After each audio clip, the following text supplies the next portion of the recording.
வழிபாட்டுக்குரிய சஷ்டி. ஆனால் கார்த்திகை மாதம் இந்த சஷ்டி சிவபெருமான் வழிபாட்டுக்குரியது.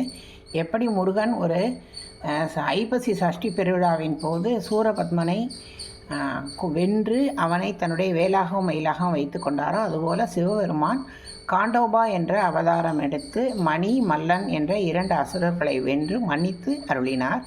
சிவபெருமான் எந்த அசுரரை வதைத்தாலும் பஸ்பமாக்கி விடுவார். ஆனால் இந்த 2 அசுரர்களையும் அவர் மன்னித்து அருளினார். இந்த சஷ்டிக்கு சம்பக சஷ்டி அப்படின்னு பேர். இப்படி சுவாமி எடுத்த அவதாரம் காண்டோபா அவதாரம்னு சொல்லுவாங்க. இந்த காண்டோபா அவதாரம் மகாராஷ்டிரா, ஆந்திரா, கர்நாடகாவில் ரொம்ப சிறப்பு வாய்ந்தது.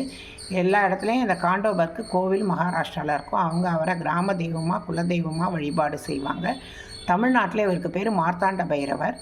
மார்த்தாண்ட பைரவர் வைரவன்பட்டிங்கிற ஊரில் அருள் பாலிக்கிறார். இங்கே அது சிவன் கோவிலாக இருந்தாலும் பைரவருக்குன்னு தனி கொடிமரம், பலிபீடம் எல்லாம் வைத்து தனி சன்னதி. இங்கே அவர் சாந்த ஸ்வரூபராக இருப்பார் மார்த்தாண்ட பைரவர்.